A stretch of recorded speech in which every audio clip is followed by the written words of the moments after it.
Welcome to Leaders of Today. My guest today is Ceana Santori. From feeling lost in school to founding her own company, Ceana has turned her biggest challenge into her greatest mission. Diagnosed with dyslexia at 16, she finally had language for her struggles. And that moment of being seen shaped the leader that she is today. It taught her resilience, empathy, and the power of building systems that truly honor how people learn. Now, as the founder of Category Minds, she helps students and educators embrace learning through a 4-step color-coded mnemonic system, an approach grounded in cognitive science, color psychology, and universal design for learning. Her work empowers learners, especially those who are neurodivergent, to move from frustration to confidence, clarity, and creativity. She believes we're not broken. We're just learning in color when the world often teaches in black and white. You're listening to Today's Leaders, from teens to titans. Hi, I'm Lorraine Connell, a teen leadership coach. I transitioned from teaching chemistry to coaching teens in leadership, helping them realize they can do hard things. We've often believed that leadership is an innate trait, but it's actually a skill that you build and improve. On this show, you'll meet today's leaders who share their teenage experiences, revealing how they developed confidence, direction, and the tools to become the leaders they are now. You'll discover how you or the teens in your life have the potential to become confident leaders, even if it doesn't seem possible. Welcome, Ceana. I am so excited to have this conversation with you today. Thank you. I really appreciate it. You took the words right out of my mouth. Very beautiful. Yeah, I know. So true. We learn in black and white, and there's like this variety. We also teach very binary, like you are either right or wrong. So I'm really excited for us to dig into all the things that you've learned, but let's start from the beginning. Go back to when you were a teenager. Share the experiences that you had as a teen and how those experiences have shown up, created, and developed the leader that we see in front of us today. So when you say teenager, I'm thinking 13 years old. So I was already struggling then because I didn't know what was going on, but I did have my mnemonic color-coded device with me in my head, and that was my lifeline. So when I got to the age of 16 years old, I finally was just like, oh, okay, I have a dyslexic profile. Cool. Now, how do I conquer that?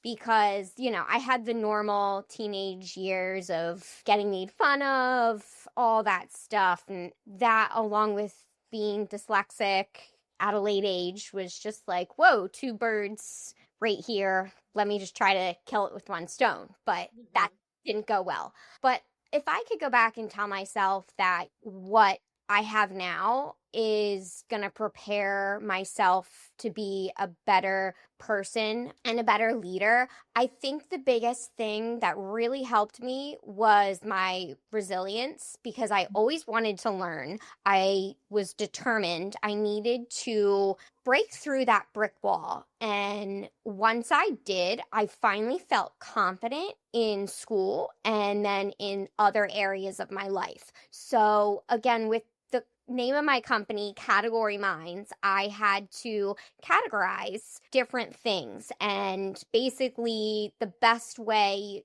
to tell other teenagers who are struggling, just more along the lines of be confident in your own way, your own learning style, and then let that shine through other categories of your life. Because once you get that one category going, and it'll go through your personal, your work, all that other stuff. It's perseverance and persistence, the 2 P's that I rely on. So you said that you had created this color code system in your mind. at a teenage life. Tell me, how did you create that category system for yourself even before you were diagnosed as dyslexic? So I created this when I was in third grade. So that was like in 2003. And I loved colors. So I was a very visual person. So I basically was like, all right, let me just see how I can get things to be a little bit more creative. Like math was always red, science was always green, orange was always like Spanish and specials, blue was like gym. So I started out little by little. And then once I involved the mnemonic devices, such as studying tricks and tips, like for fifth grade for social studies and everything, I was able to put them with the mnemonic devices, which I have today right here. And this is musical cues, which teal means clarity and harmony. And keywords is regrowth and renewal, which is lime green. That's what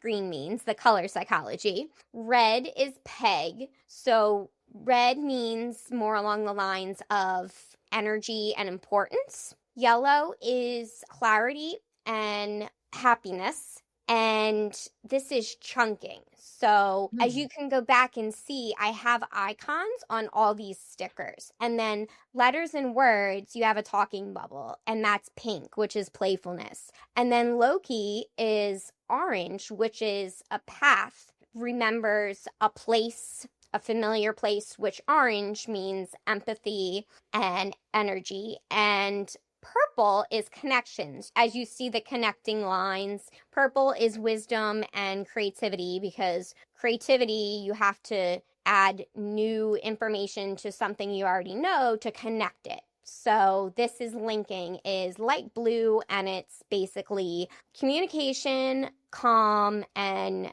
creative. So that's something that you just link on to another strategy that you already know. So basically, all these stickers are your end result of something that you're going to come up with yourself. So you can remember your own mnemonic tricks.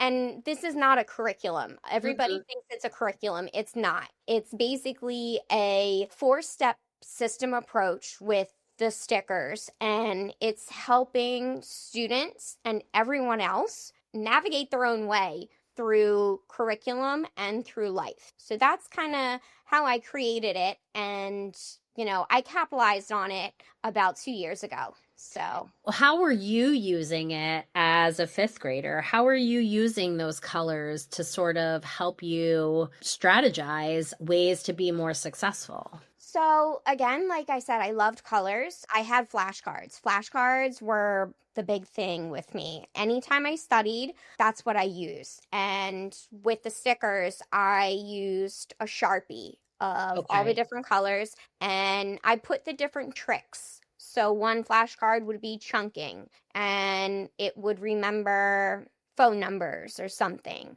Musical cues. If I had to remember something to study, I would add a musical tune to it, but I would color it in turquoise. So anytime I would need to make a trick, I colored each flashcard with the appropriate color, and my memory was like, oh, cool, this is it. And it was just so much easier for me, and I was just feeling so confident, and I was just like, all right, I can do this.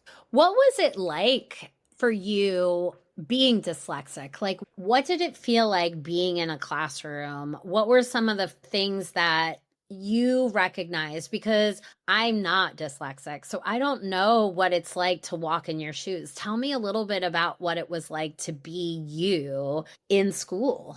So basically, everything is just overwhelming as it is. There's kids, there's the teacher, there's the lesson plan, there's the schedule, which are 30 minutes long, and they have to be on time. Yeah. So for a teacher to teach all that stuff to all the students, that's a little overwhelming in itself. I had that, and then I had the kids that were making fun. I'd always get pulled out of class going to meetings and everything. And then it was just like a big snowball effect. I had to kind of focus a little bit more into what the teacher was saying so I could communicate it, because I wasn't able to comprehend anything. Again, going back to color and pictures, I couldn't paint a picture of what the teacher was saying. So I'd always raise my hand, ask a million questions. Again, I would always get looked at like, why are you asking questions? So I kind of just shut off and just kept my mouth shut. And then I'd go home and I'd use my mnemonic tricks, and that's how I would get through it. So, I was very quiet as is. I didn't have as many friends. It wasn't a fun place. And I'm actually substituting now in 3 different districts. And I feel for the kids who are getting singled out. And it's just like, I have more respect for them than any other student, because they're learning twice as hard and they need that extra time. And it's not something that you make fun of or anything, because neurodivergent students become CEOs. Just look at the different celebrities, Michael Jordan, everyone else like that. So my advice is, you don't know anybody's story until you walk a day in their shoes. So my shoes were very overwhelming and a little bit dark. Yeah. And I think what I really loved what you said is that you're learning twice as hard. And in school, that really stinks. But because, I'm just thinking about you as a little 5th grader creating these strategies to help you learn better. And now you're able to share those strategies with others. Like, it's so amazing to me that we stigmatize these kids who learn differently, and we pull them out and we create their individual education plans, and we create these situations when in reality, the teaching that you needed would have been beneficial to every student. And the students who are successful in school, they don't ever have to work very hard, right? And so we do become CEOs. We do become incredible innovators and entrepreneurs because we learned differently. And I think that that's really something to highlight, especially for anybody who's listening, who has a kid or is a kid who learns differently, is that it is really hard today in school, but you are building some incredibly powerful tools of your own to help you be successful in any situation. And I just really think it's amazing that you were able to create this system as a 13-year-old to navigate a system that was not conducive to the way that you were learning. I just had to make it into my own. And going back to, all the systems, and I know there's going to be a lot of parents that don't want their child to get labeled because they don't want other kids to make fun of them. And I totally understand that. If you're listening to this podcast, you're already part of something bigger. You're part of my advocacy team. Leaders of Today and Peers Not Fears exist to amplify voices at the age when so many of us were having moments that shaped who we became, sometimes in silence, sometimes without support. These conversations are about what happens when voices are heard earlier, when leadership is named, and when young people are reminded that they matter. As we move from building these programs to sharing them more widely, my ask is simple.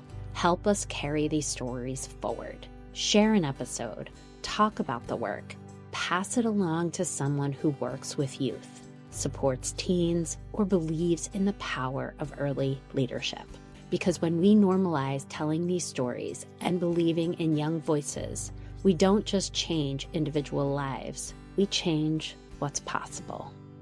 But my parents didn't really care. They knew something was wrong with me. They wanted to find out, and they were determined. And that's where I got that determination from. Now, with my own kids, I will be the same way. And parenting's different. Everybody can parent Yeah. their own child how they want. I'm not saying you have to do this, whatever, but you're thinking for the child and you're not thinking for yourself. Yeah, and I guess my question also is like, what was it like to get the diagnosis? Did it like all of a sudden feel like finally somebody is recognizing the struggles that I'm having, or what did it feel like for you? So it's kind of funny because I got diagnosed on Valentine's Day, 2009, and that Valentine's Day moving forward is always special with me because that's the day that my world turned into color. I was actually relieved and I was like happy.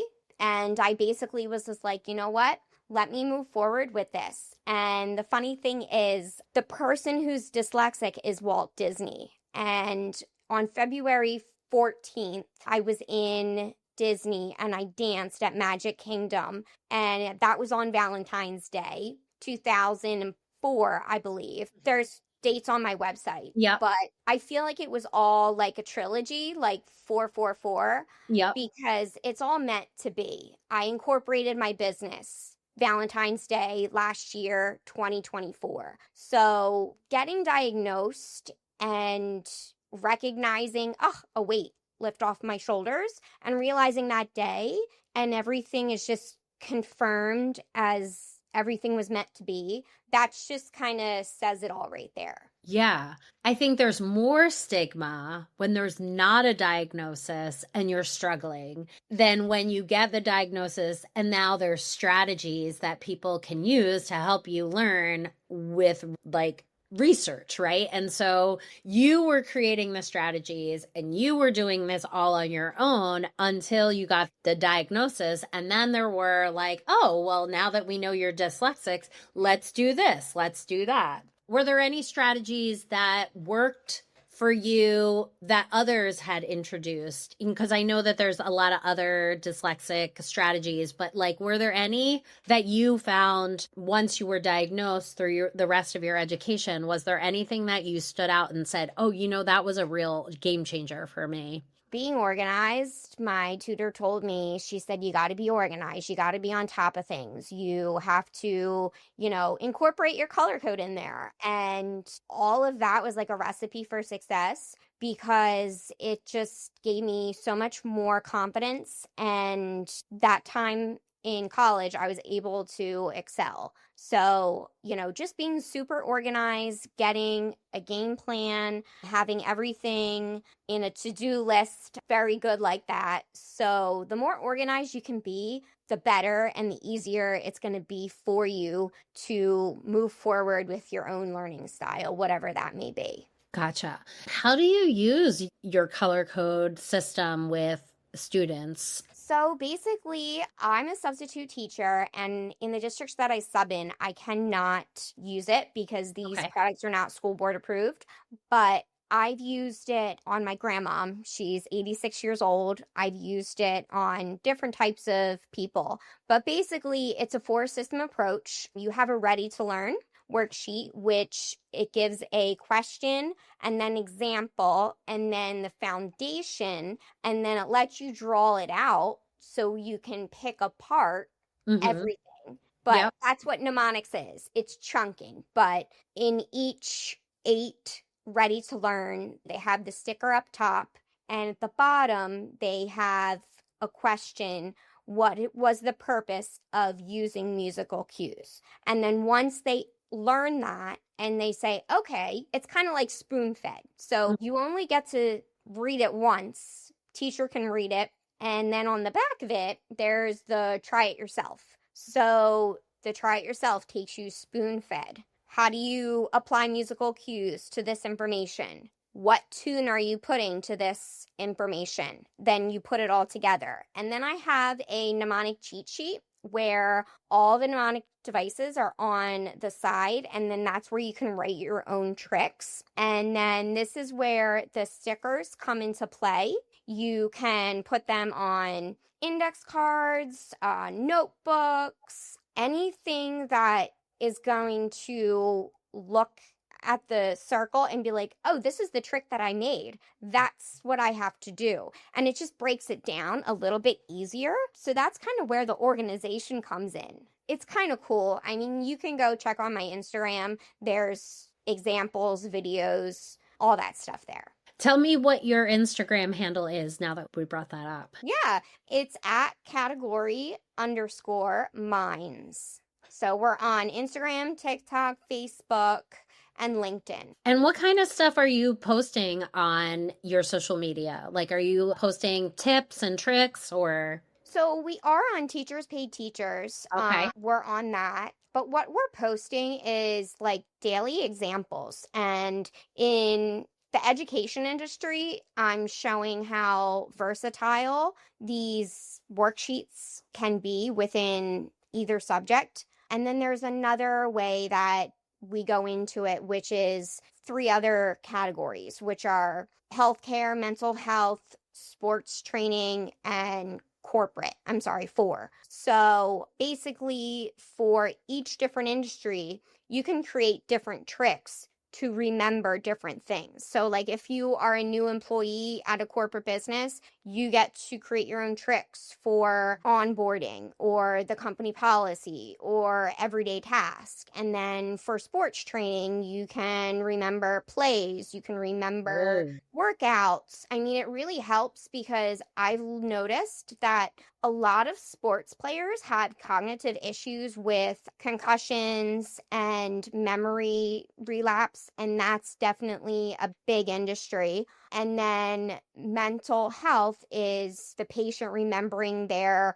mental health care when they go to therapy. There are different strategies that they need to use when they're out in the field. And then healthcare is for nurses, doctors to remember different strategies on different medicine on the entire body because it's just a lot. So it's basically a very versatile product. You can use it for anything. My grandma used it to learn her dance, and she was just like, oh my gosh, it's just way too much. And I'm like, why don't you use chunk it? And you're chunking it. You learn the first part of the dance, and then you keep doing that for a couple of days, and then you learn the second, and then you keep doing that, and you put it all together. You just break it down. So that's kind of what we're doing, and, you know, we're just showing the different benefits of it. I can't even tell you how, as soon as you said the cognitive issues of sports, that rang so much of an alarm for me because you're right. And I think what you are creating for this system is you're making it possible for any person, regardless of their challenges, to be able to access any profession, any next step, right? So nothing is off the table because of the challenge that you have with dyslexia. That's one of the most powerful pieces from this conversation is that previously, many people would probably say, oh, you can't be a doctor because it's so much memorization, it's so much knowledge. And you're saying if you use some of these strategies, anybody can be a doctor. And it's really, really amazing because, it's just really cool to hear the way that this can be applied in any system. Now, it's funny you said that because when I started this company, I was like, oh my God, there's so much to do. Yeah. But I kind of subconsciously used each mnemonic device when building this entire thing. The website, working with IP lawyers, social media, everything else that I kind of just subconsciously used that. And that's kind of like, oh, wow, I'm neurodivergent. I have a dyslexic profile. I can create a business. And it really is true when people are like, if you put your mind to something, you can do it. And I did not believe in that for a long time. And now I do. Yeah. I mean, you're living proof that you can do anything, right? Like, it's so cool. What has been the biggest reward so far? The biggest reward is seeing everything coming together because it was such a struggle trying to find the stickers to get printed, trying to upload the website. I'm one person. I did it all while working. Yeah. I bootstrapped this entire thing. And this is kind of my baby per se. And this is everything that I've worked for. All the frustration, the crying, all that, it's worth it. Yeah. And what would you say about the transition of life as black and white into color for you? Like, what did it feel like to see this colorful world come out in front of you?